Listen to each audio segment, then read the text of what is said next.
Un, 2, 3. Bonjour à tous, bienvenue sur un nouvel épisode de saison. Beaucoup de choses à dire aujourd'hui. Un invité, un prestigieux, Monsieur Jess Smith, qui va nous assister et avec qui on va faire binôme aujourd'hui.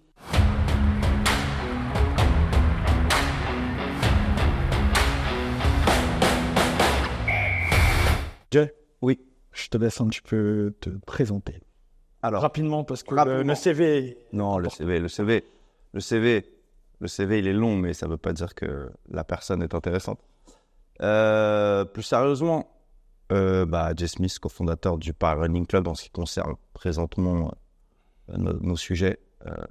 Club de running précurseur fondé en 2008, encadré pendant presque 6 ans avec notre ami Renaud Longuèvre, soutenu par Nike pendant 8 ans, puis soutenu par diverses marques et divers projets. Le but étant de faire sortir le running de là où il était et de le traduire d'une façon plus contemporaine. Voilà, donc ça c'était l'idée de base. Après, très proche de Michel qui a été mon coach depuis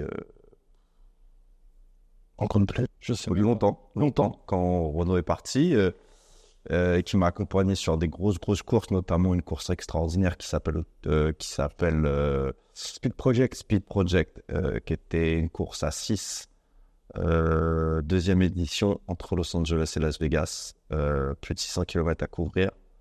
Pour ma part, 110, 0 pépin, 0 blessure. C'est un de mes meilleurs souvenirs et de préparation et de course. La seule fois où je me suis senti coureur.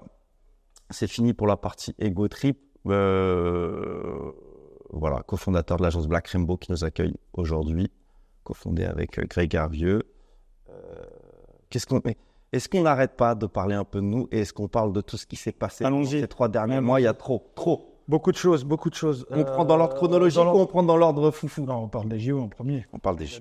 Le main event. Les jeux, qu'est-ce qu'on a à dire des jeux? Dans quel ordre on y va? Je pense que là, d'un point de vue timing, ce qui m'intéresse surtout là de t'entendre, c'est on va prendre dans l'ordre. C'est d'abord qu'est-ce qui t'a marqué sur ces jeux en premier. Peu importe d'un point de vue sportif, d'un point de vue culturel, c'est quoi ton... Si on fait dans l'ordre, on a eu quand même beaucoup de discussions. Quand je dis nous, la majeure partie des gens, ouais, les jeux, ça va être chaud. Paris, c'est compliqué. Et au final, on a eu des jeux franchement magnifiques. Super. Force est de constater que c'était vraiment bien. Ils ont assuré. Les lieux, pour moi, étaient vachement bien. C'était fluide. J'ai pas mal bougé. Je suis allé sur les événements et puis je bossais aussi dessus. Que ce soit dans un sens ou dans l'autre, c'est-à-dire côté plutôt public ou côté encadrement, entraîneur. J'ai rien à dire des deux côtés. J'ai trouvé ça vraiment bien. Si j'ai des choses à dire, que c'était vraiment bien. Les lieux, franchement, super bien. J'ai fait Grand Palais éphémère, moi, en tant qu'entraîneur, et puis je suis allé au stade pour la clé. À chaque fois, nickel. Oui, ça, c'est déjà un scénographie. truc, Ouais. je pense, qui reste, et de dire que cet événement planétaire qui a marqué quasi tout le monde là, cet été, on l'a réussi. C'était top. Non, on l'a réussi et je pense que franchement, de mémoire, pour avoir un peu après voyagé, notamment en Asie, et rencontré diverses nationalités, et du sport et pas du sport, et du grand public, de mémoire d'hommes, apparemment, c'est les plus beaux jeux, vraiment, de la cérémonie d'ouverture, à, comme tu dis, la scénographie, cette capacité à placer le sport dans un cadre complètement différent, parce que on a tous les images en tête de l'équitation à Versailles qui était juste... Prenez une claque, l'escrime au Grand Palais reclaque, le BMX sur la scène reclaque. Non, franchement, on a tous, pendant 6 mois presque, je pense 8 mois, on a tous envoyé des ondes négatives en disant que ça allait être insupportable, etc. Que l'organisation, ça allait être Liverpool, le retour, des hordes de zombies allaient sortir de terre et tous nous tuer. Finalement, les zombies ont été contrôlés. Et force est de constater qu'on a cette capacité, mine de rien, quand on veut, peut-être aider de certains appuis internationaux à quand même sortir. Non, c'était magnifique. Franchement, on va pas, de toute façon, c'est... Limite, le podcast, il arrive un peu tard, là, pour revenir dessus, vraiment, parce que tout a été dit, mais félicitations, là, pour le coup, rien à dire. Après, moi, j'aimerais t'emmener sur un terrain qui, après quelques semaines, m'a a résonné en moi, notamment en retournant chez mes parents, en banlieue, en discutant avec mes amis d'enfance. C'était pas les jeux de tout le peuple français. Moi, j'ai le sentiment quand même, quand tu regardes les tribunes, quand tu regardes les invités, quand tu regardes que c'était les jeux d'une certaine catégorie sociale, notamment déjà parce que le prix des places était très élevé. Moi, je me souviens, à Barcelone, la municipalité de Gentilly, dans laquelle j'habitais, avait invité plein de jeunes des quartiers à venir voir les jeux. C'est des souvenirs incroyables, Barcelone. La Dream Team. Ouais, mais oui, tu vois. Ça nous a marqué. Ouais, ça nous a marqué. Non, mais je veux dire. Et c'est vrai que là, moi, j'y avais pas tilté. Mais j'ai regardé un peu des résumés. C'est vrai que les tribunes étaient incroyablement haut de gamme. Et qu'il a manqué, je trouve, le seul truc, vraiment. Mais bon, on le savait avec le prix des places exorbitant et tous les gens que ça a écarté. Et puis le fait que Paris était soi-disant impraticable. Je trouve une vraie mixité, une vraie rencontre du peuple français. Tu vois, comme le football aurait pu fédérer en 98. Il a manqué un vrai brassage populaire, tu vois. Ça n'a pas transcendé... En tout cas, ça ne s'est pas vu à l'écran. Ça ne s'est pas vu sur place, en tout cas. Moi, ce que je sais, c'est que là, moi, je suis Seine-Saint-Denis, bien impliqué dans le tissu associatif. J'ai toujours des contacts dans différents clubs. Je pense que c'est parce que la Seine-Saint-Denis a été beaucoup touchée par les infrastructures et les aménagements. Il y a eu une compensation, en tout cas, il y a eu des places qui ont été quand même Moi, j'ai d'autres infos. Données, de ce que j'ai vu, sur des clubs pour aller voir alors. Sur des clubs fermés en vacances, les places sont pas vraiment arrivées où elles sont arrivées. Je te dis juste, moi je te donne un avis. Là, on n'est pas des professionnels. Bien sûr, mais ce qu'on ressent, ce qu'on a senti sur le terrain. Soyons très honnêtes. Après, les tribunes, elles n'étaient pas pleines de la représentativité globale. Non, on est d'accord. On la France. Après, ça n'empêche pas que les jeux étaient magnifiques. Est-ce qu'on se dirige, je te coupe, mais est-ce qu'on se dirige de plus en plus vers des événements, quel que soit l'événement, j'ai envie de te dire du privé, type NBA, qui se délocalise, qui vient en France, où les billets sont inaccessibles, j'en voulais, c'est impossible à toucher, il n'y avait que des VIP ou des influenceurs qui ont des places, mais qui ne regardent même pas le basket, mais qui sont là. Et est-ce que ces gros événements, de plus en plus, vont être quasi inaccessibles pour le commun des mortels, ou alors il va falloir économiser sur 4 ans pour pouvoir se payer une place, parce que ça monte en gamme. Je parle des prix. La prestation, je la mets de côté, c'est autre chose, mais en tout cas sur les prix. Est-ce qu'on arrive à des événements comme ça majeurs qui vont coûter très cher, où il faut économiser? C'est le voyage d'une vie, quoi. Puis, ce qui est sûr, c'est qu'on arrive. On arrive, quoi qu'il en soit. Moi, je pense, en tout cas, c'est là où je veux t'emmener. Le premier constat, avant d'arriver sur ton terrain, le premier constat, c'est qu'il y a une fracture de l'olympisme. Pour moi, par contre, le constat que je peux faire à la sortie des JO, c'est que l'olympisme est mort. L'olympisme est mort. Il n'y a même pas... tu peux monter, descendre. Je veux dire, il n'est pas mort dans sa capacité à transcender les élites. Et quand je parle des élites, c'est tous ceux qu'on voit pas, finalement, dans l'année, s'entraîner sur des sports malheureusement mineurs par rapport à ce qui se passe dans le sport business, qui est trusté par... quatre grands sports: basket, football américain, football, tennis, en perte de vitesse. Rajoute-moi le MMA, s'il te plaît. Et MMA, bien sûr, qui est MMA One, UFC One, qui sont les deux organisations les plus streamées et regardées. Il y a une fracture, si tu veux. Que représente l'olympisme? Moi, je pense qu'aujourd'hui, la vraie question, c'est que représente l'olympisme aujourd'hui?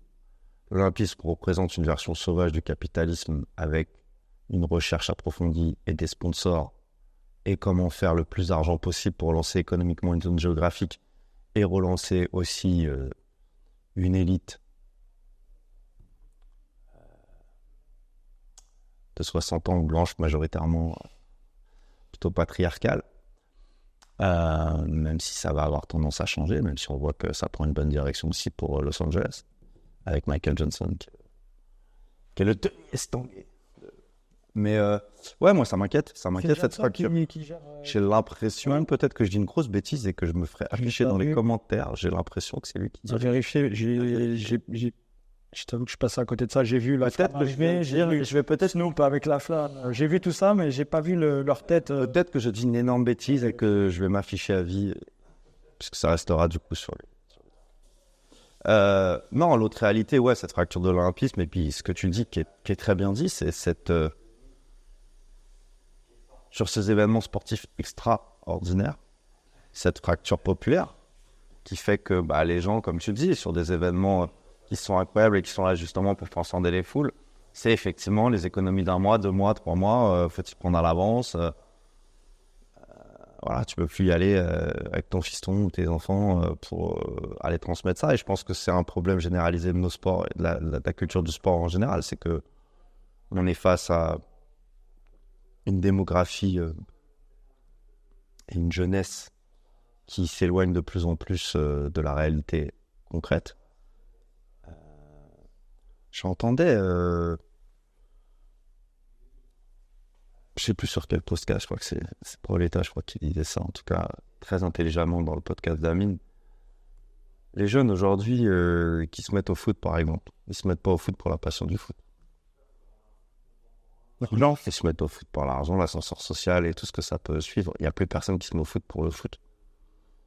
Ce que tu veux dire, c'est qu'on est dans un basculement où on garde le nom de sport olympique et on garde le nom de JO et d'universalité, mais qu'en réalité, dans les faits, on est déjà sur le modèle du sport pro, du gain et de l'opération commerciale. Mais bien sûr, on est sur une priorité, une priorité commerciale. Enfin, soyons très honnêtes, on est sur une priorité commerciale de rendement, avec des chiffres, avec des tickets à vendre, avec un budget qu'il faut rembourser, avec des collectivités territoriales, régionales, nationales qu'il faut arroser, avec des acteurs sportifs, politiques, économiques qu'il faut pouvoir séduire et pouvoir aussi capitaliser avec.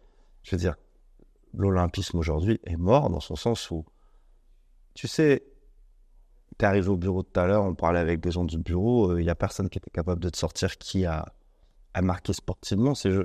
C'est-à-dire que là, on va parler sportivement de nous parce que on connaît Sidney, c'est des Grant, Holloway, enfin, on va sortir des noms qui nous intéressent parce qu'on est un petit peu un pied dans l'athlète. Frère, qui connaît.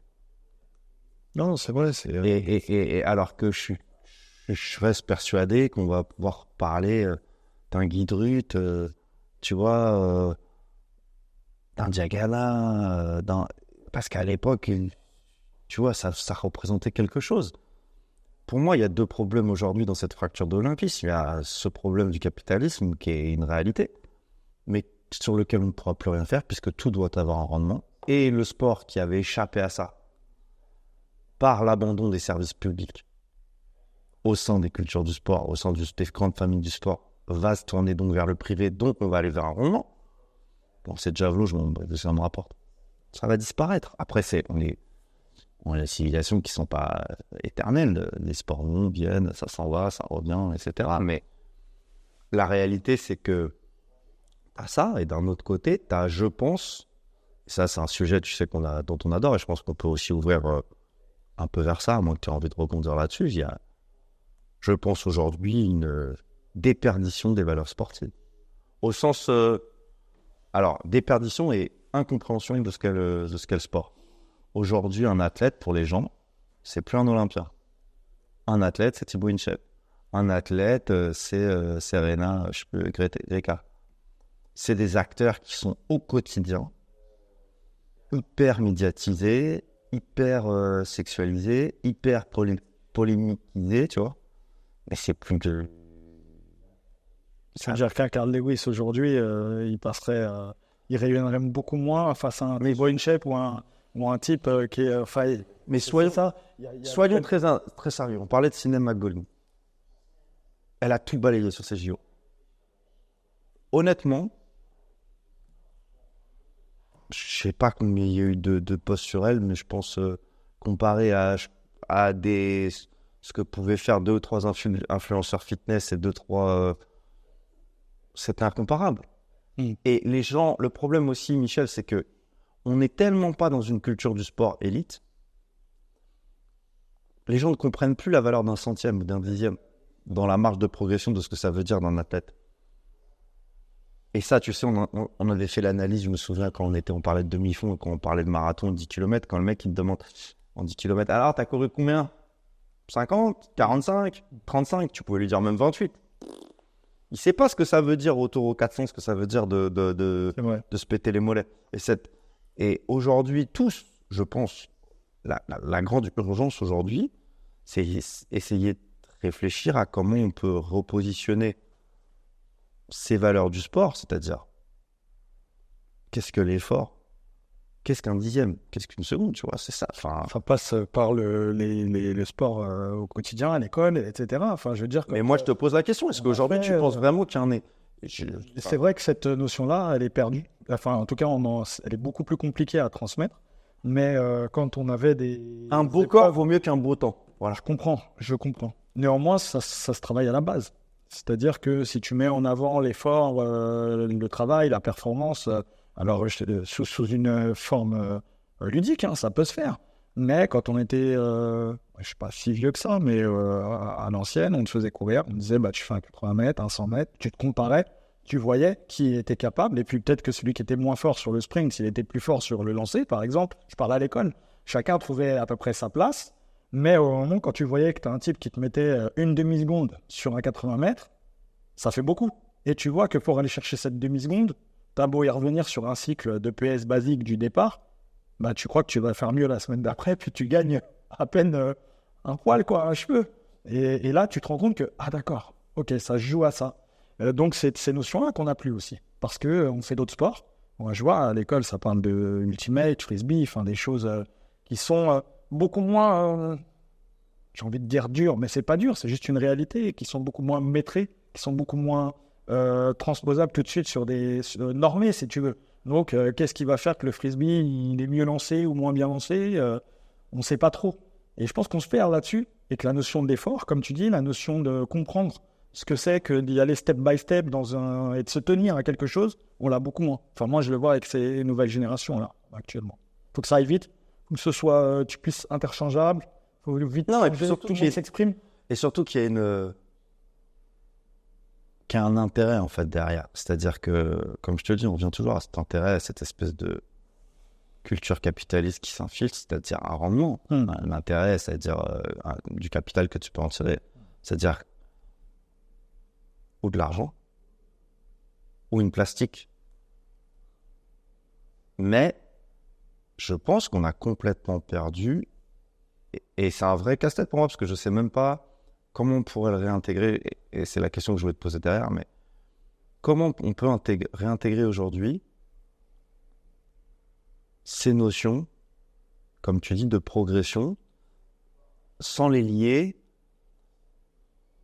à justement ce résultat qui doit apparaître aux yeux de tous, tu vois. On met plus en avant aujourd'hui des transformations physiques avec des pertes de poids phénoménales derrière des salles et du culturisme, etc. Il n'y a pas de problème. Enfin, je veux dire, c'est un sport comme un autre, et moi, en aucun cas, je tape aussi sur tout ce qui est en train de se passer dans le fitness. Mais de fait, si tu crois ça avec, comme tu as très bien dit, en tout cas, si on interprète ce que tu dis, cet abandon du scolaire et de l'éducatif, parce que c'est la réalité, elle est là, c'est une déperdition de l'EPS. Mais là où c'est un peu étrange aussi, c'est que j'ai pas l'impression qu'à l'international, et on s'est souvent baladé dans des universités et tout, toi tu l'as vu aussi, j'ai l'impression que c'est un peu plus global quand même, parce que toi tu as été dans des universités prestigieuses, là, parce que Michel a été aussi encadre énormément d'athlètes élites, il va pas le dire. Donc il est amené à travailler sur des zones de camp, sur des universités américaines, comme l'université de... J'étais au Colorado Springs, centre olympique. Centre olympique de Colorado Springs. Mais c'est vrai qu'on en a discuté, tu étais abasourdi par la qualité et l'organisation. Maintenant, j'ai pas l'impression que même dans... Par exemple, prenons les Américains. Pareil, il y a un vrai problème, tu vois. Alors, je suis désolé, là, le podcast, il part un peu dans tous les sens, mais ce que je veux dire, c'est que Karim Benzema disait quelque chose de très juste aussi sur le football récemment. Il disait les gens ne consomment plus le football comme avant, ils regardent des résumés, ils regardent plus les matchs. Et tu vois, on en revient exactement au sens de ce que je suis en train de dire, c'est-à-dire qu'un Le football ne peut pas se résumer à des buts. Tu viens pas pour regarder des buts, c'est la finalité, c'est le dernier match, mais des buts. Et ben on est dans le même. Bon, dans le même fait, là, tu me tends une perche, je vais la saisir. Pour aller dans ton sens, même sur des disciplines, j'ai envie de dire, émergentes, qui brassent beaucoup, je parle aussi bien de monde et financièrement aussi. Et on prend le MMA, là, il y avait ce week-end, je suis obligé d'en parler, un Sean O'Malley qui était autour de moi, tous les gamins, tous les petits jeunes. Événement extraordinaire, ils sont à fond. Pour O'Malley, avant le combat. Ouah, il peut pas perdre, il est incroyable.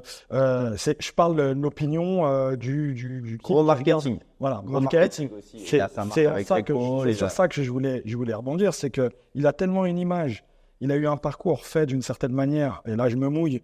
Moi j'ai toujours dit, il me convainc pas, ce type-là, parce qu'il lui manquait encore des choses à prouver sur certains versants du combat. C'est un super boxeur, pour rentrer dans les détails, striker.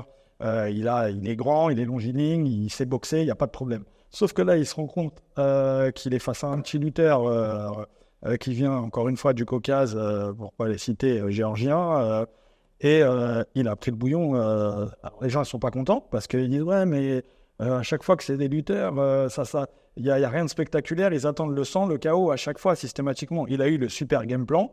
Il lui rendait 10 cm, 15 cm par rapport en taille, par rapport à O'Malley. Le mec, il s'est quasiment jamais fait toucher, si ce n'est à la fin un coup au foie qui aurait pu le déstabiliser, mais il a géré sur 5 reprises sans problème. Et je regarde les commentaires, alors c'est sûr qu'il y a des déceptions parce qu'il y a beaucoup d'aficionados et puis on est à fond derrière tel mec, mais je regarde les commentaires, ouais c'était nul. Non, c'était pour moi un super combat dans le sens où c'était organisé, le mec avait un game plan, il l'a tenu et ça a marché. Et comme tu le dis, on voudrait des KO toutes les 3 minutes, une mâchoire qui se décroche, un type qui fait du cinoche. Ils ont essayé de faire le show, mais ils nous ont proposé un vrai combat. Ouais. Moi, je ne me suis pas ennuyé. Non, je sais, mais il y a un vrai procès marrant parce que moi, ça me fait penser à un truc. Du coup, il y a un truc, je viens de connecter les fils. La réalité, c'est pas le sport en lui-même et le marketing qui est autour, ou même après, comme tu dis, des pimpins qui sont pour l'un ou pour l'autre ou qui ont été matrixés à un certain marketing, et parce que c'est vrai que Sean O'Malley il est très très fort sur les réseaux sociaux. Enfin, il y a un moment donné, on peut pas non plus, même si le temps est en train de nous toucher, la consommation du sport aujourd'hui sur les nouvelles générations est complètement différente. Ils ne le consomment pas comme nous et ils sont beaucoup plus sensibles à ce qui les abreuve. Donc des formats très très courts, TikTok et Instagram, des résumés, et une façon de consommer de temps en temps des trucs très très longs. D'ailleurs c'est un peu comme Twitch et les vlogs qui peuvent être très très longs avec leurs animateurs préférés. Mais la réalité c'est ce que tu dis, c'est que quand tu es habitué, toute ta journée est marquée par des réseaux sociaux qui manipulent tes émotions pour pouvoir te permettre de rester sur cette plateforme. Tu es plus marqué par un KO en 5 secondes de Conor sur Aldo que sur 5 rounds de lutte qui est très technique à regarder, dont tu n'as pas le bagage pour comprendre puisque tu as vu très peu de lutte dans ta vie. Moi, j'ai lu aussi d'énormes commentaires comme quoi il y avait certains passages qui étaient du très très haut de gamme en MMA, tu vois, et moi, j'ai pas le niveau pour comprendre spécialement, tu vois, je suis plus un aficionados du striking et boxing ou de la Muay Thai. Je peux comprendre certains trucs, mais on n'a pas... Et on en revient toujours à ça, cette éducation, c'est-à-dire que nous sommes plus éduqués face à un sport. Il y aura toujours des pimpins dans n'importe quel sport. Maintenant, ce qui est préjudiciable, c'est que on est encore en train de se tourner vers des résultats. Il n'y a plus de... Et nous, on a travaillé sur beaucoup de stratégies pour certaines fédérations, juste pour avoir un petit peu notre avis, et tout, elle venait avec cette problématique de raccourcir. On est toujours dans le raccourci. Pourquoi le paddle aujourd'hui, il est en train de prendre l'essor sur le tennis? Déjà, et là ça va te faire hurler, mais tu vas rigoler, c'est 300 fois moins technique, donc abordable. Donc j'ai moins d'efforts à faire, j'ai l'impression que quelqu'un veut bouger, on n'est plus dans le... Il y a plus ce côté, j'ai envie de me faire chier au sport en fait. Je veux bien me faire chier à la limite au fitness, pas très longtemps, mais c'est tout. Yoga, machin. Et aujourd'hui, on va être face, et je peux le prédire, à des sports qui vont évoluer sur des formats très très courts. très rapide, très facilement déclinable pour les plateformes, en fait. Et tu prends toutes les fédérations, elles sont en train d'y réfléchir. Et quand les derniers défenseurs, c'est-à-dire que je pense qu'on est la dernière génération à peu près nous, on va attirer notre révérence, c'est-à-dire qu'on va s'éloigner et d'un point de vue sur les écrans ou en tant que participant, tu verras que tout ça va être balayé. On va être balayé, ça va être une lame de fond. Les sports dans 10 ans ne seront plus ce qu'ils sont aujourd'hui. Impossible. Il y en aura toujours quelques-uns, mais tu verras que ça va changer. Il y a trop de problématiques. Et ce qui fait tenir les sports aujourd'hui légendaires ou iconiques, c'est parce que les gens à l'intérieur sont encore en place, les défendent. Et petit à petit, ces gens-là vont être balayés. Est-ce que tu penses que ça illustre le déclin de la boxe anglaise, le fait que ce soit justement trop long, qu'il n'y ait pas forcément à chaque fois un truc spectaculaire qui se passe et que ça aille à la décision après 10 reprises et que cette génération veut consommer, ou en tout cas, différemment? Qui t'a parlé du combat de Canelo Ceruti? C'est vrai, très peu. Qui t'a parlé? Très peu. Et si tu vas pas chercher les infos, tu les as quasiment pas, quoi. Éclipsé totalement par l'UFC du moment sur les réseaux. Et d'ailleurs, oui, mais tu vois, c'est aussi tu me disais, mais pourquoi la boxe, ça décline? La réalité, c'est que, regarde, on prend 2 combats, enfin 2 événements majeurs du week-end qui étaient en combat. T'en as un US marketing technologique. La sphère, c'est fait magnifique. Non, je suis là, on est jusqu'au Ring Girl. Enfin, ils ont tout scénarisé, tout était magnifique jusqu'au first row. Enfin, les gens ne comprennent pas dans quel degré l'UFC est en train de révolutionner l'autour du sport. C'est incroyable. Et la seule organisation, je pense, qu'on a la chance d'avoir en France à peu près, qui comprend, ou en tout cas qui balbutie avec ça et qui le fait sans que les gens s'en rendent très bien compte, mais qui est assez fort, c'est le Tour de France. D'une certaine façon, mais pas à l'européenne. Mais voilà, on a tout dit, l'UFC, Canelo, mais le problème, c'est qu'on va vers ce genre de choses et ça m'inquiète énormément pour les petites fédérations parce que la réalité, c'est que je suis inquiet pour les districts et des sports mineurs qui vont malheureusement... Ouais. Je te coupe déjà qu'eux avaient leur seule fenêtre médiatique, c'était une fois tous les 4 ans sur les Jeux, avec une possibilité d'être mis en avant à ce moment-là. Si on les dégrade, j'ai envie de dire dégrader, c'est-à-dire changer le format et puis mettre du plus court ou les faire disparaître, on s'aperçoit que sans s'en rendre compte, des petits sports perdent parfois une épreuve ou 2 internes à la discipline. Il y avait 10 possibilités de faire des médailles dans certaines fédés. Et là, on arrive à faire 4 médailles seulement parce qu'on a réduit à 4 épreuves. Il faut que ça aille plus vite. On parlait sur certains sports d'opposition, on a retiré des catégories. Il y a des catégories olympiques, non olympiques maintenant, pour aller un peu plus vite. On parle de faire des séries, par exemple, qui éliminent tout de suite, ce genre de choses, pour aller un peu plus vite. Donc effectivement, ça peut être compliqué pour des plus petites fédés ou des petits sports. Mais tu sais, c'est aussi, ça m'a fait penser, regarde comment le tir sportif, il a été traduit pendant cette Olympiade. Et je trouve que c'est symptomatique de la traduction contemporaine du sport aujourd'hui au sein de notre société. Il a été traduit en 4 mèmes. Mais je sais pas comment tu dis ça. Même. Avec le type qui tire sans équipement, la coréenne, super belle gosse, machin, et l'autre, je sais plus c'était qui. Jusqu'à ce que cet athlète, fantastique, tu vois, en plus c'est des grands athlètes, puisqu'ils ont chacun performé aux Jeux Olympiques, se retrouve au Vogue, etc. Ce que je veux juste te dire, c'est que on n'a pas résumé leur Olympiade à leur performance. On a résumé à des positions de tir et comment un style et à des mèmes et on les comparait à des trucs de manga, Gojo Jujutsu Kaisen, etc. Je te dis, et encore une fois, c'est pas genre c'est pas bien.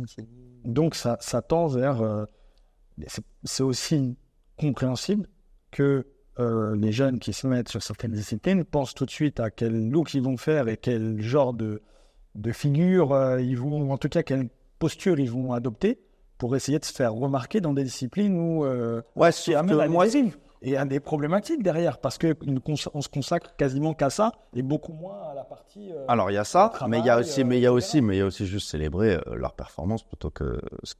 Enfin, tu sais, ce qui me dérange, c'est un peu ce que tu viens de dire, c'est-à-dire que on prend des raccourcis pour mettre en avant des sportifs et des performances sur des moments très précis et des moments qui sont bankable en métriques et qui sait qu'ils vont provoquer de l'émotion, et on n'est plus dans de la compréhension.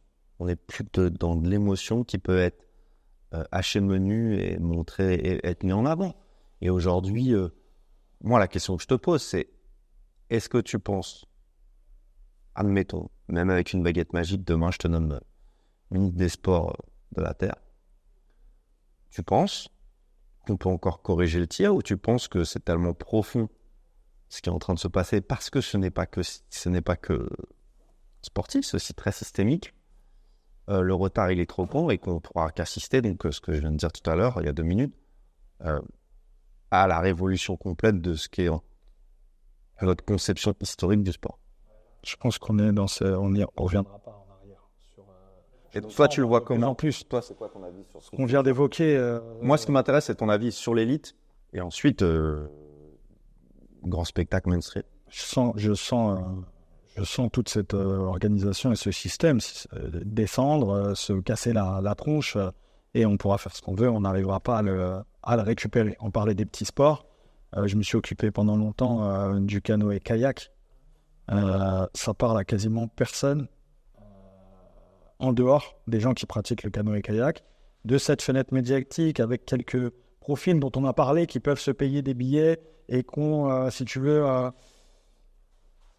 une éducation et une culture vis-à-vis de certains sports différentes. Je parle des grandes universités anglaises, par exemple, où on a la culture de l'aviron, on a la culture de... Donc, tu as quand même quelques personnes qui regardent, mais sorti de ça, il n'y a quasiment rien. Ils ont eu des problèmes d'encadrement, il y a des problèmes fédéraux, il y a des problèmes de fonctionnement au quotidien, alors que ce sont des efforts qui sont énormes. C'est de vrais sports. Je défie quiconque de se mettre dans un kayak et d'essayer de faire une ligne droite sur 500 mètres le plus vite possible. Il y a un bel effort. C'est pas pour rien que tout le monde rame dans les salles de muscul sur des concepts 2 quand même.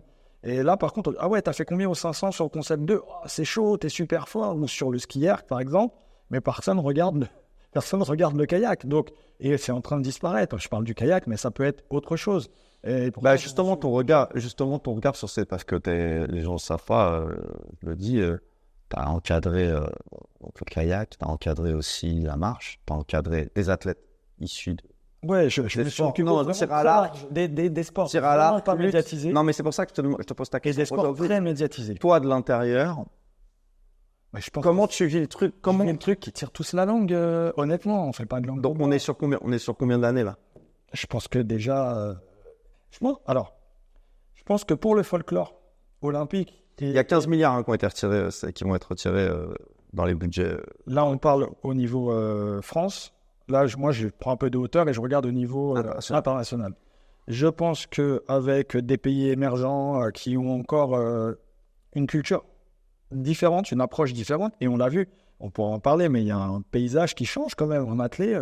On a un Pakistanais qui lance le javelot, on a des Indiens qui arrivent de partout, on a les Chinois qui sont sur le sprint et sur plein de disciplines. Ils ont encore envie, et ça pousse encore pour être sur des sports de base, si tu veux. Là où nous, Européens, j'ai envie de dire occidentaux, on est sur une transition et sur quelque chose un peu plus loin. Néanmoins, je pense que sous l'influence de tous ces pays et de la planète, on va garder pour l'image, tu sais, c'est un peu les jeux vidéo, quand on avait, je ne sais plus comment ça s'appelait, Olympic Games, tu vas avoir l'archer, tu vas avoir le judoka, sur la pochette. Ils peuvent plus, le format ne changera pas tout de suite. Néanmoins, je le redis, ça se réduit. Les fenêtres, peut-être pour le canoë, et on l'a lu, on n'a pas eu énormément de diffusion, hormis les passages des Français. Tu t'aperçois que c'est vachement cuté et qu'on se focalise sur un sport co. On regarde tout le tournoi de foot là, olympique, il est mis à la télé comme si c'était la Ligue 1, quasiment. Donc en gros, toi, tu veux essayer de chercher d'autres épreuves si tu n'as pas Eurosport. Tu as du mal à aller chercher les petites épreuves quand tu n'as pas un Français dessus. Or, ce serait bien d'avoir à ce moment-là le check total des disciplines. Donc, pour toutes ces raisons, on va garder l'enveloppe, je pense. On fera des petites touches d'un peu tout pour dire c'était à l'ancienne, on avait le tir, tu vois, on a encore 3 mecs qui tirent. Et on les aura. Maintenant, pour qu'il y ait un système où les athlètes puissent en vivre, faire des tournois et des choses sur une Olympiade complète, je pense que ça va être de plus en plus précaire pour eux. Soit, comme tu le disais, il y a du partenariat privé et qui décide de s'investir là-dedans, mais qui, à l'heure actuelle, va mettre des billes dans la lutte, le tir à l'arc et le tir. Vas-y. Voilà, sur ce genre de discipline. Et pour quelle retombée? On en revient. Et pour quelle retombée? C'est-à-dire qu'au-delà du mécénat qui existera et qui existe depuis la nuit des temps et qui aura toujours existé de la Renaissance à la Grecque antique, partout. Et tu vois même que, pour te parler d'un sport qu'on affectionne tous les deux et que je connais très très bien et plus que bien, l'athlétisme, qui est quand même le sport roi de l'olympisme. Le 100 mètres, c'est la discipline reine. Tu t'aperçois que déjà sur ces sports qui sont considérés comme majeurs normalement sur l'olympisme, non. Qu'est-ce qui fait la plus grosse audience? Le 100 mètres. Pour moi, et le marathon. C'est les deux. Pas cette année, c'est ce qui a fait le 100 mètres, historiquement au jeu. Le marathon, ils l'ont vendu à orange, super. Oui, mais là on parle de chiffres. Tu peux demander à tout le monde qui est Usain Bolt, est-ce que le 100 mètres, tout le monde parlera du... Michel, attention, je te parle en 2024. L'athlétisme n'est plus un sport majeur. Ça, c'est mon statement. Sur le papier, en fait, dans le débat, c'est que je ressens, c'est-à-dire que l'athlète, dans l'image, tu auras toujours sur ta pochette, là je reviens des jeux vidéo, tu as le stade, tu as obligatoirement. On y est encore. Non, mais ça sera fait. Alors moi, je te pose la question. Alors vas-y, viens, on parle sérieusement, on met les pieds dans le plat. L'athlétisme aujourd'hui, malheureusement, n'est plus un sport majeur. Visuellement. Moi, c'est sur ce terrain-là que je veux aller. C'est-à-dire que là, je finissais le développement du truc, c'est de dire que l'athlète qui était ou qui est en transition de devenir un petit sport, peu importe. Moi, on peut le cadrer comme on veut. La réalité, c'est que très peu d'athlètes arrivent actuellement à survivre et qu'il y a très peu d'économies autour, même si on veut le faire croire.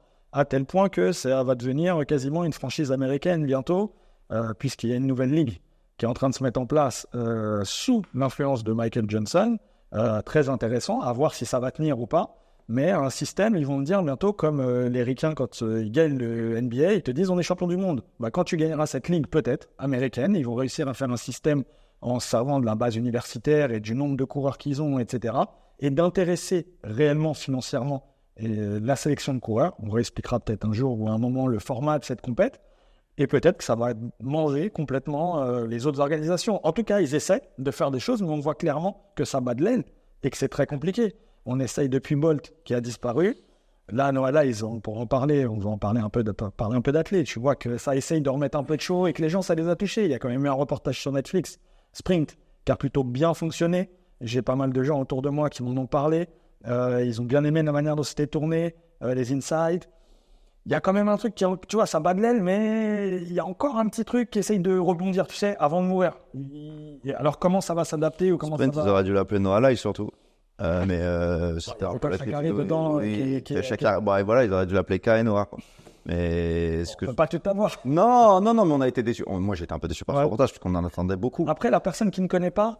Oui. Non, mais c'est bien reçu. C'est ce que je te dis. Tout est un bien. La popularisation et la médiatisation d'un sport et sa capacité à être traduite à un moment M, je valide. Maintenant, toi et moi, on sait que ça va. C'est pas ça que ça va. Enfin, je peux pas te dire en sortant de sprint, ça va dans le bon sens. On parlait tout à l'heure du documentaire de DJ Mehdi, fait partie de Longeville. Voilà, ça va dans le bon sens. C'était un truc comme ça que j'attendais. Un truc qui, à un moment donné, ce que avait réussi la Fédération de Formule 1 quand ils ont sorti sur Netflix cette série qui a relancé la Formule 1 dans le monde, c'était parce que ils avaient cette capacité à traduire et à pouvoir créer un scénario qui faisait transcender le truc. La réalité, et on en revient à notre discussion de tout à l'heure, aujourd'hui, vu qu'il n'y a plus d'appétence pour un centième ou un dixième, et la réalité, elle est là, et qu'il n'y a plus de concurrence. Parce que, toi et moi, tu l'as dit tout à l'heure, et tu l'as très bien dit, le running, peu importe sa forme, c'est quelqu'un qui bat quelqu'un d'autre. Je persiste à dire que, pour moi, en tout cas en demi-fond, la dernière plus grande et brillante idée aura été le storytelling de Nike pour Kipchoge avec son sub-2 et créer cet engouement entre Mo Farah et Kipchoge, soi-disant le fait que cette espèce de confrontation qu'elle allait arriver à Berlin et en plus avec cette espèce de pression qu'on pouvait passer sous les 2 heures. On verra, on passera sous les 2 heures un jour, vu que maintenant les gens ne se rendent pas compte, mais 2,05 est devenu une norme. C'est une peu ouf qu'on dise ça aujourd'hui. Mais le sujet même, je te le dis, moi, ce qui me... Oui, ça me rend triste parce que c'est vrai que ça nous a fait vibrer, mais j'essayais, pendant que tu parlais, de me souvenir quand tu es la mort de l'athlétisme, et quelque part, l'athlétisme est mort avec Usain Bolt. L'athlétisme moderne. Pas parce que, bon, au-delà d'Usain Bolt, mais un athlète, il est capable de... Tu sais, la plupart des gens moi, ce qui m'a touché, j'ai parlé avec vachement de gens qui sont allés voir le Paralympique. J'ai été surpris d'ailleurs par les audiences du Paralympisme. Tous ces gens dans les tribunes en Paralympique, beaucoup qui voulaient, je pense, vivre. Justement, tu en parles. Qui n'avaient pas pu accéder à l'Olympisme, enfin aux Jeux Olympiades et qui sont allés au Paralympique. Mais tous, ils te parlent d'émotion et comment ils se sont retrouvés. Le sport, c'est une capacité à... Tu arrives dans un match de cricket, tu connais pas les règles, t'es entouré de tout le truc. Tu as passé un moment extraordinaire. Baseball, pareil, tu vois. Qu'est-ce qui nous fait... L'athlétisme, c'est pareil. Tu arrives sur une piste, t'entends le bruit, t'es transcendé. Et je pense que c'est ça aujourd'hui qui est un vrai problème, c'est que l'athlète, peu importe, en tout cas moi c'est comme ça que je le ressens, à la mort, au départ de Bolt, et on l'a vu et à Londres et à Tokyo. Voilà. Il ne fait plus vibrer les gens. Mais ça, c'est un constat, j'ai envie de te dire... La vérité, c'est qu'aujourd'hui, on s'intéresse encore. J'ai l'impression que le grand public s'intéresse un peu plus aux 110 mètres haies parce qu'il y a des acteurs qui sont un peu plus fantasques, un peu plus... Mais peut-être je me trompe parce que j'ai cette mauvaise perception entre Grant Holloway, Sacha et tous les autres. Et je vais dans ton sens là-dessus, c'est-à-dire que là où je disais que l'athlète a du mal et bat de l'aile, on a quand même dans cette discipline, de par le cadre, la piste, ses couloirs, ses couleurs, le patchwork de physique qu'on a sur un stade, le format peut être amené à évoluer, le marketer, j'ai envie de dire, ça c'est ton job, mais le vendre différemment et redonner aux gens d'autres perspectives. On a quand même, si l'UFC fonctionne, c'est comme tu l'as dit, il y a la sphère, il y a un genre d'ambiance. Les gens se bagarrent, se tapent dessus, ça met de l'émotion, ça touche les gens tout de suite. En athlète, les rivalités, rappelle-toi, jamaïcaines, américaines, avec un Tyson Gay qui était relativement froid. Alors les gens, plus personne ne sait qui c'est Tyson Gay, mais à l'époque, il incarnait l'américain pur et dur, la machine de guerre qui arrive, qui est en mission, il voit personne devant lui, les yeux dans le vide. Et puis à côté, il y avait Bolt qui faisait la flèche, le machin, un peu je vais te battre avec le show. Et ces oppositions-là, au-delà des chronos que les gens ont retenus à ces époques-là, ils ont retenu l'opposition de personnes, l'opposition de tronche, l'opposition de style. Et ça peut continuer si on arrive à emmener nos sportifs vers ça, c'est-à-dire qu'on doit avoir quelque chose qui se développe autour de ça. Et là, je finis mon développement, c'est qu'on a l'exemple chez nous en France, où, il faut le dire, l'athlète bat de l'aile est très compliqué, et c'est pour ça que les résultats sont aussi médiocres, moyens, voire faibles. On ne se ment pas, voilà. Mais derrière, mon collègue Ladji, salut, qui a monté avec son équipe Golden Block dans les quartiers populaires, d'où je suis issu, 94, Gentilly, ça marche à fond. C'est-à-dire que prendre des gamins, leur donner une paire de chaussures, mettre 2 cellules de chronométrage et dire maintenant on fait un battle, on va voir qui c'est le plus chaud. Sur 30 mètres, 40 mètres, 50 mètres, tout le monde joue le jeu, t'as X gamins, t'as des marques qui sont intéressées. Pourquoi on arrive à sortir avec de l'athlète? C'est juste courir. Pourtant, il y a une ambiance, il y a de la musique à côté, et à la fin, Mais parce que ça marche. Et c'est de l'athlète. Mais je vais complètement dans ton sens. Mais c'est un athlète que nous, on va faire différemment. Mais je vais quand même twister ton analyse. Pourquoi l'UFC ça marche? Pourquoi aujourd'hui on est dans une telle révolution du MMA? En vrai de vrai. Parce qu'on revient à ce qu'on a dit, ce qui intéresse les gens, c'est 2 personnes. La vidéo, ça. La vidéo. Et parce que pour la première fois, quelqu'un s'est dit, je sors du cadre, je crée quelque chose de nouveau. Et moi, je vais plus loin dans ce que tu dis. Même si c'est quelque chose où, tu sais, je suis attaché, tous les deux, on est des gens attachés à la culture, on est attachés à l'histoire. Et c'est vrai que j'aurais aimé voir continuer de me dire que l'athlète est quelque chose, tu vois, qui pourrait des grandes batailles encore de 100 mètres, 200 mètres, 400 mètres, 800 mètres, ce que tu veux, le saut de haie et tout. Mais aujourd'hui, il faut arrêter. Il faut balayer tout ça. Et c'est marrant que tu me parles de l'UFC parce que ça me fait un lien. Et je voulais en parler depuis très très longtemps, qui est pour moi la personne qui est en train de révolutionner ce sport.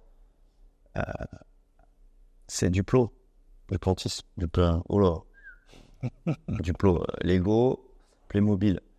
Non, mais ce que fait ce grec, c'est... Non, suédois. Suédois. Putain, mais tout faux. Aujourd'hui. Aujourd'hui, suédois, grec, Michael Johnson, Duplantis, vas-y. Ouais. Non, Mondo. Pourquoi Mondo. La réalité, c'est que... Pourquoi je te parle de lui? Parce que ce qu'il vient de faire il y a 2 semaines à Diamond League, avec ce 100 mètres, et on en revient, tu vois, à ça. Les gens, écoute-moi bien, j'ai jamais vu autant de posts et d'intérêt au bureau, dans la rue, des trucs, parce que c'est ça que tu as envie de voir.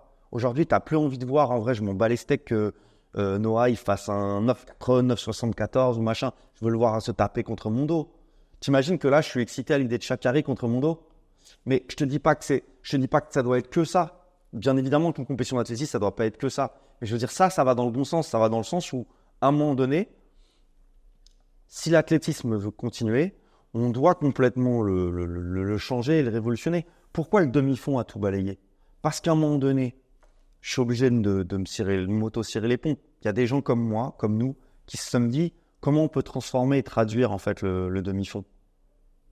On doit le sortir de son cadre habituel avec sa course oreillette, son saucisson, ses guinguettes. T'avais des chasubles fluo et tout. C'est pareil là ce qui est en train de se passer. Pourquoi Mondo il fait bonder tout le monde? Déjà parce que ce qu'il fait, les gens ne se rendent pas compte, c'est juste incroyable. Je pensais même pas de ma vie voir ça un jour. Pour moi, je m'étais arrêté à bout de cas. Je me suis dit déjà, lui, il est chaud. Après, il y a Renaud qui a tout niqué et ça a fait plaisir. Et puis...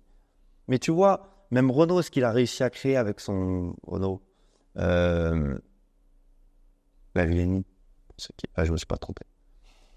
Ce qu'il a fait avec son copain Juju Gaga, Julien Galland, All Star Perch. Bah, ils ont pris un chemin parallèle, mais tu vois, mais ça fait du bien. Moi, j'y étais aux premières éditions. La salle était pleine. C'est un autre format. Je veux dire, aujourd'hui, je pense que, alors ça va nous ouvrir sur, on va malheureusement devoir mettre un coup de pied dans les fédérations qui s'en prennent plein la gueule, mais qui à un moment donné sont le cadre. Donc, il y a un vrai problème aujourd'hui de traduction, tu vois. Là, moi, je pense que, je sais pas ton avis, mais finalement, ce podcast, c'est un peu le podcast du bilan. On a la chance d'arriver après les Olympiades. Grosse partie de Diamond League. Elle est finie? Ça y est, c'est fini. Bruxelles, la finale, Sofia. Ah, yeah. Là, on a une photographie, on va dire, du sport olympique. Donc, dans sa transversalité, là, vous voyez, on n'a pas parlé trop du MMA, ce sera peut-être un autre sujet, mais frère, on est face à là, il y a urgence. Il y a urgence des instances.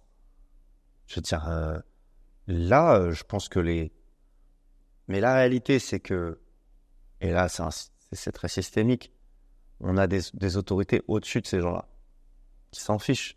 Et on va pas se mentir, on est le 17 septembre, notre budget national, il n'est même pas bouclé. Tu veux quoi? Que le ministre des Sports, les gens, ils en aient quelque chose à faire et que la fédé d'athlétisme sur lequel il y a ni DTN sérieux, ni encadrement, ni programme, ni parcours fléché, parce qu'on a des espoirs qui sont si talentueux, etc. Les gens, ils s'en foutent. Et l'autre réalité que je viens, c'est que les marques, parce que le privé, soyons très honnêtes, le travail pendant des années d'Adidas, Puma, Nike, en sport marketing, à soutenir ces athlètes, à les payer, ça aussi, ça a changé. Je crois que ça a changé après Londres, où les athlètes ils ont commencé à petit perdre Il y a perdent leur beaucoup de contrat. cas après, sur le Covid aussi, la période Covid. La période Covid, ça a tué le sport marketing.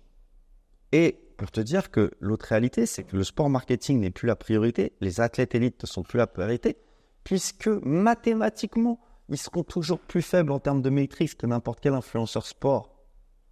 Donc, on est face à un dilemme. Les marques les lâchent, et là, je parle tout sport confondu. Parce que même en foot, les contrats, ils ont changé. Tu sais, c'est principalement dans beaucoup de sports, je ne parle pas de stars, hein, je te parle dans le sport marketing, je sors des stars, hein, s'il vous plaît, ne me faites pas dire ce que j'ai pas dit. J'ai 80%, c'est des produits. C'est de la visibilité produit, ça. C'était l'inverse. 80% c'était des sous, 20% c'était des produits.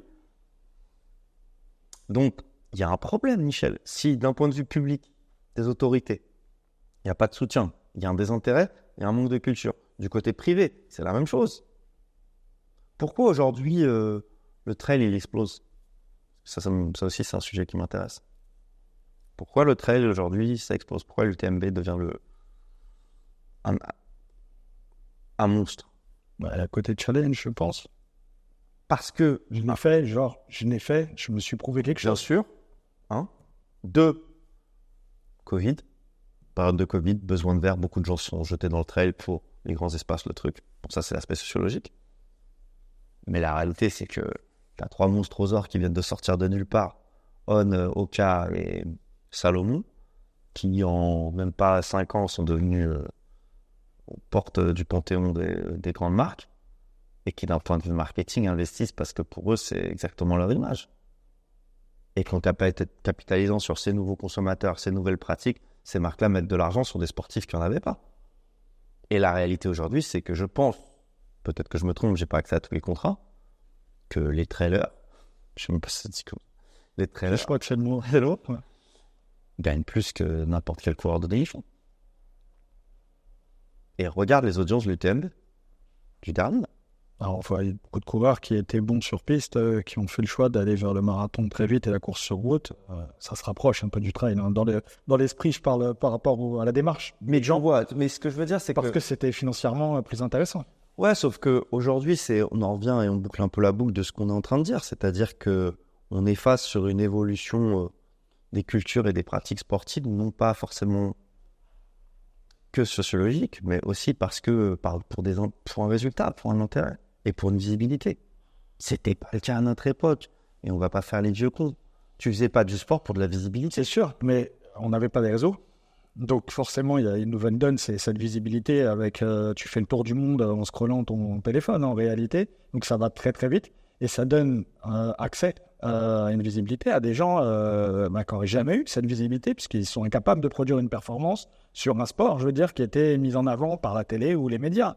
Donc à l'époque, quand tu étais champion de France, Espoir par exemple, tu sais que tu avais Adidas qui te signait pour 3 ans, qui te faisait tout de suite un contrat. Actuellement, je ne crois pas que ce soit le cas, ou en tout cas, ils vont te donner, comme tu me disais, des dotations équipement, mais tu n'as pas un contrat, un béton derrière, ou à 3 ans, où tu payes. C'est quoi ta définition de la performance? Les performances, alors la définition de la perf, c'est qu'elle est métrée, tout est mesurable, il y a des barèmes dans des sports, je parle des sports, et tu peux te situer par rapport à un concurrent sur la performance. Je parle des sports qui sont plutôt fermés, en opposition, je ne parle pas des sports de combat, où ce sont des sports ouverts, mais sur des activités fermées comme l'athlétisme, comme, je sais pas, l'haltérophilie, comme on peut départager des sportifs sur une échelle qui permet de mesurer qui est le plus fort. Tu sautes le plus loin, tu cours le plus vite, tu cours le plus longtemps, tu arrives le premier, etc. Donc la notion de performance, première, elle est là. Après, perf, ça veut dire, moi j'ai des élèves que j'accompagne en coaching, par exemple, ponctuellement, sur du sport santé, c'est aussi une performance. Et on a des transversalités sur ce qu'on appelle performance. Néanmoins, la performance sportive, celle dont on parle là, c'est celle que je viens d'évoquer juste avant. C'est normé. Et je pense que c'est ce qui embête aussi un petit peu les gens sur cette discipline-là. Et je peux le comprendre. C'est qu'on est dans un monde, dans un système où il faut que tout le monde puisse s'exprimer à tout prix dans tous les domaines. C'est-à-dire et que ce soit dans la mode, dans tout. C'est-à-dire que... On en fait partie puisqu'on s'exprime sur le sport alors qu'on n'a aucune légitimité à le faire. ne serait-ce que le textile, tu le vois bien. C'est-à-dire qu'on a décidé de... Moi, j'ai un gabarit, je vais m'habiller d'une certaine manière. Demain, si je décide de m'habiller avec des affaires qui ne sont pas du tout faites pour mon genre de morphotype, je parle cousu, ça va poser un problème quelque part. Tu le vois dans la mode, ça crispe, ça cristallise des problématiques. Et dans le sport, on y arrive aussi. C'est-à-dire que si, je dis n'importe quoi, un gamin, à l'époque, je parle à l'ancienne, comme on dit, tu avais un gamin qui arrivait dans un club d'athlètes. Ça m'est arrivé plusieurs fois en tant que jeune éducateur. J'en avais un costaud, mais costaud de nature, un balèze. Ouais, j'adorais avoir ces gamins à l'entraînement parce que je savais que ça allait être des brunes dans certains domaines et qu'ils allaient pouvoir s'exprimer si tu amènes les choses correctement. Il y avait déjà une pression des autres gamins quand il fallait courir un peu, parce qu'il fallait aussi courir un peu, qui se foutaient un peu de lui. On a tous déjà vu ça sur des sports. Ah, le gros, il peut pas courir, machin et tout. Un premier truc, je leur expliquais, les gars, l'atelier suivant, c'est le lancer de javelot ou c'est le poids. Comme par hasard, le petit gamin là dont il se moquait, il était le number one et il envoyait 20 mètres plus. Et puis, tu leur disais, tu sais que si tu t'attrapes par le cou là, et puis qu'il te met par terre, c'est des trucs à idiots, quoi. Mais ça met les gamins, à ne pas refaire chez vous. À ne pas faire. Mais si tu leur expliques, et puis tu leur dis, tu vois là, le poids, il l'a envoyé 5 mètres plus loin que toi. En gros, t'es nul ou c'est comment? Et là, les gens, au fur et à mesure, alors, tu le dis toujours avec bienveillance, mais t'es obligé de mettre les gens en face de certaines réalités. On ne peut pas tous faire la même chose. Et à un moment, t'as beau essayer de gruger et d'adapter le système, et ça c'est la question. Est-ce qu'on veut un système tout adapté pour que tout le monde puisse tout faire et se concurrencer dans des sports, même si tu n'es pas fait pour ce sport-là, tu peux t'exprimer et battre le champion, ou est-ce qu'on accepte le paddle, ou est-ce qu'on accepte qu'il y ait une hiérarchie et que tu vas essayer de faire ce que tu veux, tu ne pourras pas. Et là, on vient aux limites de l'UFC et du MMA qui est à la mode en ce moment. Je fais la transition, c'est-à-dire que je me retrouve avec des combattants. Chaque fois, tu me reviens vers l'UFC, le MMA, toi. Je suis une partie prenante maintenant dans ces sports-là. Donc, et j'en ai au quotidien. Et je prends quand même le pouls d'un tissu, si tu veux, de jeunes qui ont entre 16 et 20 ans, qui se mettent sur ce sport-là. Pour certains qui ont fait du sport avant ou pas, et qui regardent leurs idoles à la télé, Sean O'Malley ou qui on veut, Connor, et qui se disent, bon, coach, dans 2 ans, je pense que je me sentirai prêt. Pour d'autres, c'est 1 an. Ils n'ont jamais rien fait, hein. Je pense que je vais monter là, je vais aller faire, en gros, je vais aller faire un gala et je vais aller me mettre sur la tronche avec un mec dans un octogone, tu vois. Et là, toi, t'es obligé à un moment, on fait quoi? Sauf que quand tu vois qu'il y a des influenceurs, on en a vu là, c'est un mec des réalités, des ch'tis, qui a été sur un événement MMA, il s'est fait mettre à l'amende, sérieusement, ça ressemblait à pas grand-chose. Je critique pas, je constate, je parle sportivement parlant, sauf que ça donne quoi comme message? Ouais, un rappeur contre un influenceur des ch'tis qui peuvent monter et passer à la télé sur RMC et se bagarrer dans une cage. Le gamin, peu importe, je ne juge pas, mais le gamin, le jeune, qu'est-ce qu'il se dit? Il se dit, moi en 1 an, c'est ma transition, je vais rentrer au MMA, puis peut-être que je serai le futur Connor ou Saladin Parnasse, et je vais y arriver. Sauf que le pourcentage des gens qui réussissent là-dedans, il y en a combien? Moi, je les vois aller sur leur premier combat. Et tout le monde, parce qu'il y a tous les petits copains autour, parce que c'est la mode en ce moment, oh, il est trop fort, bidule, il met des KO à l'entraînement. Et qu'est-ce qu'il fait, premier combat? Il prend un KO. Et pour toi Comment tu l'expliques après? C'est ça le problème. Comment tu redescends les gens? Parce que à un moment, mais non, mais moi, est-ce qu'on veut ça? Est-ce qu'on veut ça? Bien sûr qu'ils se prennent leur KO. Mais moi, je suis pour. Tu sais. Moi, je suis quand même éducateur sportif. Non, mais toi, tu dois les prévenir. Mais ce que je veux dire, c'est qu'il y a un moment donné, tu sais, on en parle souvent. On est dans une société où je trouve qu'on n'a pas laissé les gens se prendre assez de KO. Peut-être. C'est important de aussi. remettre en face d'une certaine réalité. Sauf que on est en train d'adapter beaucoup de choses, et on en parlait, là, c'est le serpent qui se mord la queue, pour que tout le monde puisse se reconnaître dans quelque chose, et quel que soit en gros ton niveau, tu veux démarrer quelque chose, tu peux accéder et côtoyer le champion. Non, je suis désolé, en boxe ou en MMA, là, quand je vois des gens sur certaines organisations mytho qui, avec 2 combats, se retrouvent contenders ou qui peuvent aller défendre un titre ou gagner une ceinture. C'est qui les organisations mytho? Je ne le dirai pas, on va taire les...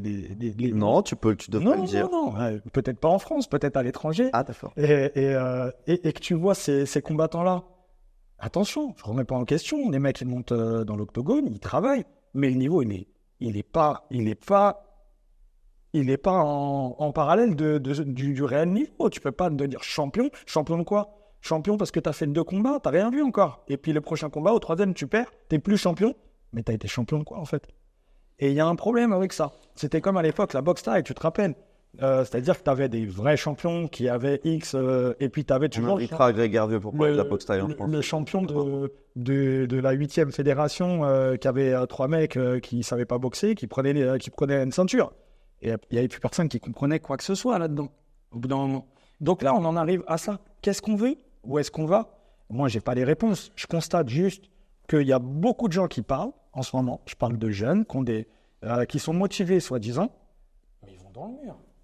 Non, mais après, tu pourras jamais revenir. Tu pourras jamais revenir. Et ça, c'était même une discussion qu'on avait. Je me souviens à l'époque avec certains d'athlètes. Tu pourras jamais. On voit tu connais très bien les footballeurs aussi, cette contradiction qu'il y a entre le but, le goal, et les efforts à fournir pour y arriver. Tu peux pas empêcher quelqu'un. Et moi, c'est ça qui m'embête. C'est cette génération, par contre, dont on parle, c'est une génération qui n'est pas prête. Et je pense que c'est ça que les gens ne comprennent pas, ne conçoivent pas sur ce qu'est un athlète élite. Je pense que le mot principal, moi en tout cas, qui définit un athlète élite, peu importe son sport, l'athlétisme, le MMA, le football, c'est le sacrifice. Sacrifice financier, sacrifice émotionnel, sacrifice... Mais pendant 4 ans, c'est pas un sacrifice pendant une semaine. Tu sais, c'est comme ces mecs qui mangent de la dinde et de la tomate pendant une semaine, ils ont fait un régime. C'est pas un régime, ça. C'est comme quelqu'un qui te donne 100 balles, mais parce qu'il a 1000 balles sur son compte en banque. Par exemple, quelqu'un qui te donne 100 balles alors qu'il a 0 sur son compte en banque. Ouais, ça, c'est un mec généreux. Bien sûr. Et là, pour moi, ce dont tu es en train de parler sur cette génération, c'est une génération qui se rêve quelque chose, et c'est normal, et moi je trouve ça même très sain. Et je vais même aller plus loin que toi, je vais te dire que le MMA est le nouveau football. Je pense que le MMA va tout balayer, toute fédération confondue, tout pays confondu, parce que chaque pays a sa culture. On adore parler de nos amis géorgiens, caucasiens, slaves, qui vont révolutionner aussi ça, et qui va leur permettre, comme tu le disais, une grande évolution économique. Mais la réalité, c'est que, par contre, face à ça, il y a cette problématique, qui est une problématique sociétale, dans laquelle plus personne n'est prêt à des efforts sur le long terme. Je suis d'accord. Mais plus compliqué. Je suis prêt à mettre en scène mes efforts. Si par exemple, tu vois, il y a cette carotte de mettre en scène tes efforts, je vais me réveiller à 5h30, je vais manger mon jus de green, je vais aller faire mes 2 heures de gym avec, bien évidemment, mon petit casque iPhone, parce que 500 balles, parce que je pèse avec ma marque que j'ai créée. Après, je vais taper sur mon ordinateur parce qu'il faut que je réponde quand même, que je fasse mes petits programmes de coaching. Mais la réalité, c'est que, ouais, vas-y, tu vas tenir combien de temps ça? Bien sûr. Il y a un turnover énorme. Il y a un turnover qui est énorme. Il y a un vivier qui est infini. Il y a, comme tu dis, des évolutions aussi qu'il faut que on va être face à 14-18, ça va être une guerre de tranchées. On va envoyer des gamins à la boucherie.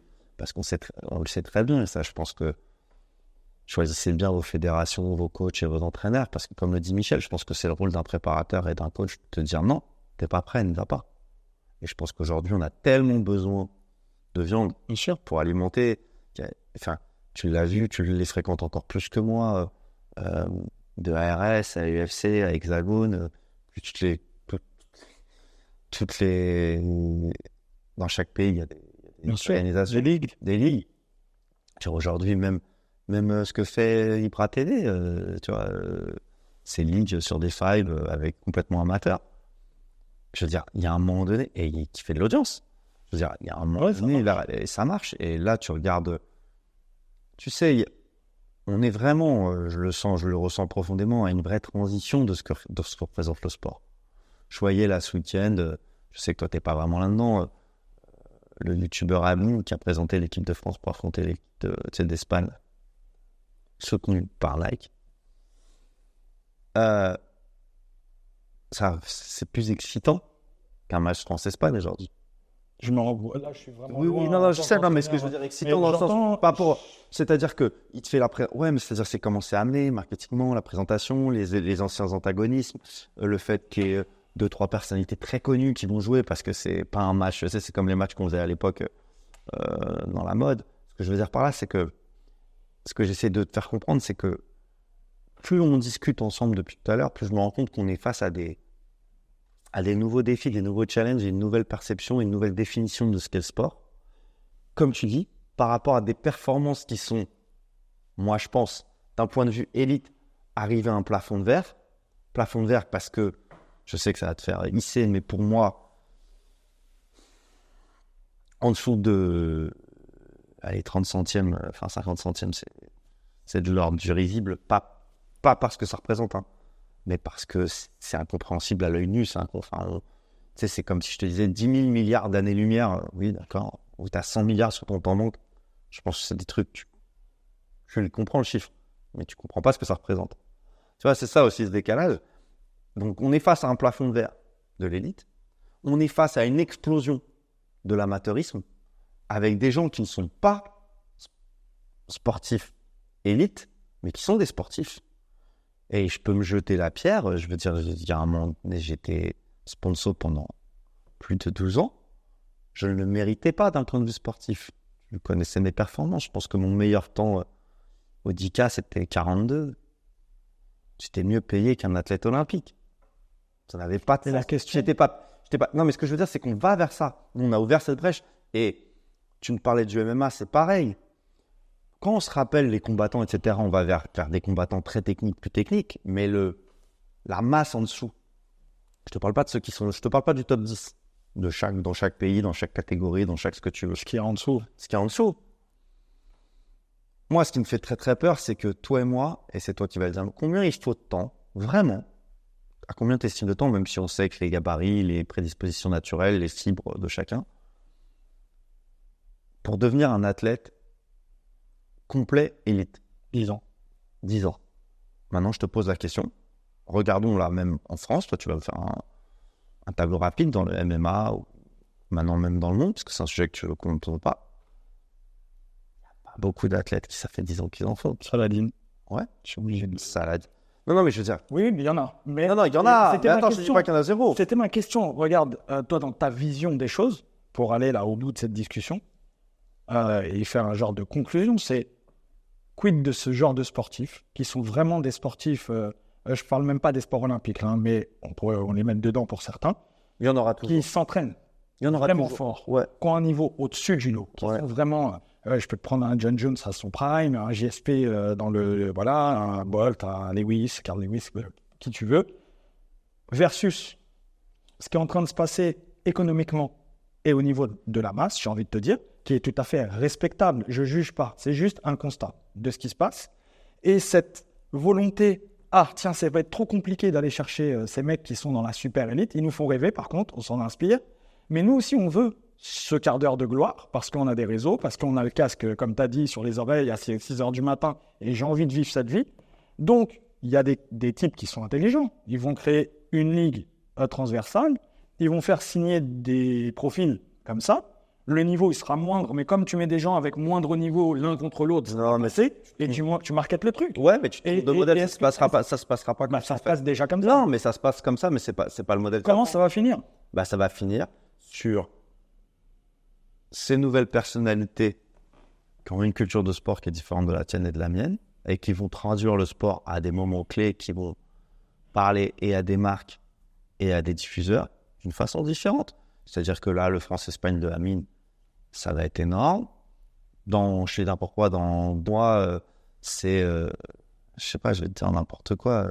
Il y a c'est Saria Bonali qui fait un show avec... je sais pas, Monica Bellucci, j'en sais rien. C'est juste pour te dire que ils sont même plus bankable ni l'une ni l'autre. J'ai pris le pire des exemples de la Terre. C'est juste... Non, mais ce que je veux dire, c'est que... Regarde, on va conclure là-dessus, parce que c'est vrai ça peut durer. J'ai été très marqué par le documentaire de Inox Tag sur sa montée de l'Everest. Il se fait déchirer. Ouais, il est monté en oxygène, c'est comme... Alors déjà, cette phrase, monter en oxygène, c'est tout le monde peut le faire. Vas-y, ferme ta gueule. Arrêtez de banaliser des exploits. Tu vois, ça participe aussi. Ça m'énerve vraiment. Cette banalisation des exploits, mais même... il aurait fait un marathon en 5 heures, mais félicitations, viens, on félicite les gens. Je suis d'accord. Il a 22 ans. Ah ouais, mais il est riche, il a 22 ans, il en est... Vous savez combien il a fait gagner de sous à des gens? Il l'a fait. On pourra toujours critiquer la forme, on peut toujours critiquer le message. Moi, je retiens qu'un gamin de 22 ans, il s'est fixé comme objectif. Et je reviens à cette phrase qui m'a toujours marqué de Renaud Longuet, qui a été mon coach aussi, qui m'a toujours dit, un athlète ne peut pas être athlète sans un but. Il faut un objectif. Il faut un objectif. Le mec qui se fixe pour moi, il a rempli son objectif. Mais est-ce que rentrer dans une cage, je te coupe 2 secondes, mais est-ce que rentrer dans une cage à tout prix et se faire 3 photos, ça peut être un objectif pour dire je l'ai fait? Non, mais après, toi et moi, on va pas se mentir, c'est pas un objectif. Maintenant, si en fait, faut pas se tromper d'objectif. Ton objectif, c'est de rentrer dans une chasse. Donc, ton objectif, c'est de gagner ton combat. Si tu veux te prouver que tu peux rentrer dans une Beaucoup de mythos et beaucoup de gens qui se montent. Oui, mais ça c'est sauf que le problème c'est que ça on pourra jamais l'empêcher. Nous, bien sûr. Moi je m'en fiche qu'ils se montent à eux-mêmes. Je peux pas être ni le psy ni l'entraîneur de tous ces gens qui espèrent. J'en ai vu combien on va se péter, se fracturer parce qu'ils m'ont juré qu'ils s'étaient préparés pour un marathon et qu'ils n'ont pas pu le finir juste pour faire le marathon. Donc t'en connais plein, Michel, on en connaît plein. Mais à nous quand même d'éduquer sportivement, de pas tout valider. Et à un moment, il faut que tout le monde soit un peu raisonnable. La raison. Ouais, la raison, mais la raison, c'est pas le moteur de la civilisation. Je suis d'accord, mais nous, en tant qu'éducateurs, moi, en tant que professionnel, je peux pas prêcher pour le plus tout le temps et ok, vas-y, fais-le. À un moment, je suis obligé de réexpliquer les gens. Le corps, il fonctionne comme ça. Physiologiquement, il se passe ça. Moi, je te veux en santé. J'ai pas envie qu'on fasse tout et n'importe quoi. On vient de voir encore, et je dévie un tout petit peu, mais c'est la même chose. Un bodybuilder, toutes les semaines, il y a un bodybuilder de Dubaï qui meurt parce qu'ils veulent aller super vite et il y a des possibilités pour aller très vite, plus vite encore que d'autres sports. Alors, je ne dis pas qu'il ne faut pas bosser, attention, mais il y a des aides. Et le mec, il fait 150 kilos à 26 ans ou 28 ans et il décède d'une crise cardiaque. À un moment, tu vois, il y a une limite et il faut garder raison. Ouais, que ce soit les gens, mais je vais dans les gens qui soient autour. Alors, moi, je vais il faut qu'on soit un peu, parce que tout le monde te parle d'éthique, de faire attention à la planète, de faire attention aux tissus, de faire attention aux rivières. Par contre, l'humain, au milieu, on accepte de faire tout et n'importe quoi. On accepte. Non, et c'est là où on peut conclure là-dessus. C'est, à mon sens, c'est là où il te manque une clé dans ta mécanique. C'est, il n'y a plus de garde-fou. Tu viens de faire la liste. Il n'y a plus de garde-fou. La réalité, c'est un peu le constat. Là, regarde, mais viens, on fait un constat. Politique n'est plus un garde-fou. Parce qu'il n'arrive déjà plus à réguler ce qui est en train de se passer d'un point de vue sociétal. Il est toujours à la main. On enlève les politiques. Les fédés, c'est des politiques. Elles n'ont plus d'argent des politiques. Leur priorité, c'est de conserver leur poste le plus longtemps, en essayant de créer le moins de remous possible et en essayant de flatter tous les gens qui sont en dessous d'elles. Plus de garde-fous. Elles sont plus un garde-fou ni culturel ni économique. Merci. Les coachs, on va pas se mentir, on est face à... Vous êtes la dernière génération de coachs, toi et la Gila, je parle dans l'âge, il y en a qui vont arriver derrière, heureusement. Et je veux dire, on est face à une paupérisation du savoir et de la connaissance autour du sport et de ce que représente le sport, puisque de toute façon, les objectifs ont changé, tu vois, on en revient. Et sur une connaissance transversale qui n'existe plus. Et moi, en tout cas, c'est mon avis. Je pense que si un athlète élite a besoin de 10 ans pour se faire faire, un coach a besoin de 20 pour être un bon coach. Un peu de temps. Pour un peu de temps, tu vois. C'est pour ça que souvent, on voit des vieux coachs, d'ailleurs, à côté de jeunes athlètes, parce que je pense que c'est là les meilleurs. Attention, j'ai pas dit préparateur physique, je dis coach. Donc les coachs, ouais, encore un peu de garde-fou, mais en termes de vitesse. On vient à nos copains les marques. Il n'y a plus de sport marketing. C'est Louis Vuitton qui a signé 5 des plus grands sportifs là, en un an. Il n'y a plus de sport marketing. Les marques sont plus garde-fous. Ce qui les intéresse, c'est de faire du metrics. De faire des vidéos courtes qui marquent les gens et qui fassent vendre des produits. Donc, il n'y a plus de garde-fou. Et puis après, on redescend, il y a les parents. Les parents, il y en a des bons, il y en a des mauvais, mais on va dire que globalement, aujourd'hui, le sport pour eux, c'est un ascenseur social plus qu'un ascenseur. Donc, on a recherche de la nouvelle star et de l'enfant prodige qui va assurer pour la famille. Kylian Mbappé. Qui va mettre en lumière. Le sport est un ascenseur social. Le sport n'est plus, si tu veux, un repère psychologique et émotionnel, un refuge psychologique et émotionnel qui peut t'aider à t'épanouir. Parce que nous, on le sait, la beauté du sport, cette capacité internationale à se confondre sur n'importe quel endroit et une capacité à te faire du bien. Je connais personne qui finit une séance de sport qui me dit « Ah, je me sens pas bien ». Et qui finit une séance de sport et qui a envie de se faire un McDo. Je sais pas qu'il a pas faim, mais dans les 5 premières minutes, c'est jamais ça qui vient à l'esprit. Tu te ressens sur toi, tu te sens bien et tu te sens mieux. Et aujourd'hui, malheureusement, on vient de citer plein d'épreuves, plein d'organisations, on se rend compte qu'on est face au même problème. Et dans tous les acteurs qu'on vient de citer aujourd'hui, là, à l'instant que je viens de citer, il n'y a personne qui tire l'athlète, tant important les autres athlètes, vers le mieux. Que ce soit pour lui dire, hey, frère, ne rentre pas dans cette cage, t'es pas prêt pour le moment. Ou lui dire, non, aujourd'hui, vas-y, t'as dit que t'allais à l'entraînement, tu viens à l'entraînement. Donc ouais, on est face, c'est pour ça que je te disais, je l'avais pas dit d'une façon propre pour moi, on est face à une des plus grandes révolutions que le sport ait jamais connue, dans son interprétation et cette capacité à se traduire aujourd'hui dans notre société. Car il coche de nouvelles cases et il va être appelé à évoluer d'une façon que toi et moi on ne connaît pas, qui est bien loin de ces définitions antiques, tu vois, de Grèce antique qu'on commençait à essayer. Par contre, là où tu as raison, et c'est pour moi la piste d'espoir, c'est que la réalité, c'est que le futur du sport repose toujours sur une performance et la comparaison entre deux performances. C'est-à-dire que là, on sort, toi et moi, vas-y, qu'est-ce qui court le plus vite au bord de la rue ? On fait 10 pompes là, qu'est-ce qui en fait le plus vite ? C'est ça qui est rigolo, c'est de se comparer, et tu as besoin d'une comparaison. Ouais, sinon, on vivrait tous sur des îles désertes à se regarder le trou du cul. Pas mal. Bien, en tout cas, moi, j'ai encore beaucoup d'espoir sur le sport, et je pense que effectivement, ça va changer. Il va falloir s'adapter, s'accrocher dans certains secteurs, se réinventer, comme tu viens de le dire. Rester bloqué sur nos bases à tout prix, ça ne marchera pas. Par contre, l'expérience des anciens, de ce qu'on a vécu et la nouvelle génération qui arrive, je pense que le mix peut se faire à un moment ou à un autre. Il va juste falloir être bon et puis avoir l'envie surtout de le faire. Ouais, peut-être il y a un truc qu'on n'a pas évoqué, moi, quand tu me dis il manque un tissu éducatif de haut niveau, c'est-à-dire pour les coachs, je sais pas, pas pour les athlètes. Je pense qu'aujourd'hui, partout dans le monde, ce qui manque, c'est une grande université universelle du sport et du coach qui peut te préparer à tout ça, parce qu'aujourd'hui, un coach, c'est beaucoup plus, on s'en rend compte, c'est beaucoup plus que ce que c'était avant. C'est un préparateur physique, c'est un préparateur technique, c'est un préparateur culturel, c'est un préparateur émotionnel. Il y a beaucoup de choses maintenant qu'on sait qui rentrent en compte. C'est un préparateur nutritionnel. Alors, tu peux en avoir 5, des coachs. Mais quelqu'un qui puisse avoir un regard sur chacune, je pense que c'est...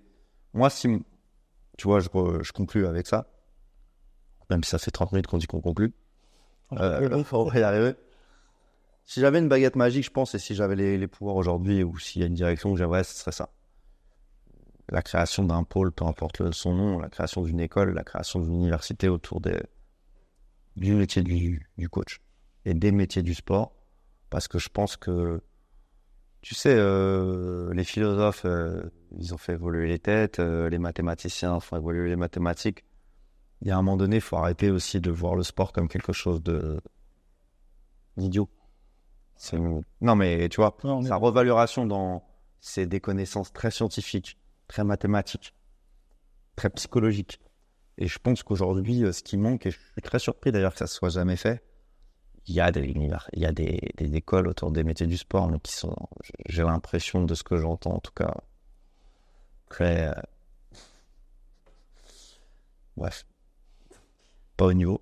Je pense qu'il faut vraiment le tirer vers le très très haut. Alors c'est vrai que ça voudrait dire encore une fois, tu vois, on en revient à l'argent, très privé. Je pense que ça ouvrira sûrement la première université qu'on verra comme ça sera à Dubaï, avec une multitude de nationalités différentes. On a besoin de ça aujourd'hui si on veut que... Tu l'as dit au début, donc c'est bien que ça arrive à la fin, c'est l'éducation qui se revend. Donc ouais, j'aimerais bien que ça voit le jour, et j'espère que ça verra le jour. J'ai peu d'espoir que ça le fasse, mais je pense qu'à un moment donné, les compétences sont tellement bloquées des uns et des autres qu'il faudra bien les débloquer quelque part. Allez, vas-y, j'arrête. Félicitations. C'est le mot de la fin. C'est toi le mot de la fin. Merci, mon coach. On se retrouve pour un futur épisode de saison avec plein de choses intéressantes à se raconter. On a mis du temps aujourd'hui, mais on en avait à dire. Et on y reviendra avec des sujets autour de peut-être plus techniques, autour de la prépa physique, autour du fitness, autour de... Ouais, j'aimerais bien t'entendre sur l'importance de la préparation physique du running, notamment dans les sports de combat. C'est quelque chose sur lequel on a envie de t'entendre, sur les nouvelles méthodes de préparation. Il y a beaucoup de choses à dire. C'est des sujets qui nous tiennent à cœur. et faire cette analyse actuelle de ce qui se passe sur ces différentes disciplines, la préparation physique, les réseaux, comment les gens regardent tout ça, comment ils mettent en place les programmes, quels coachs un peu sont en vogue, quel type de coach, et tout ça. Ça serait bien de discuter de tout ça, donc ce sera sûrement le prochain épisode de saison.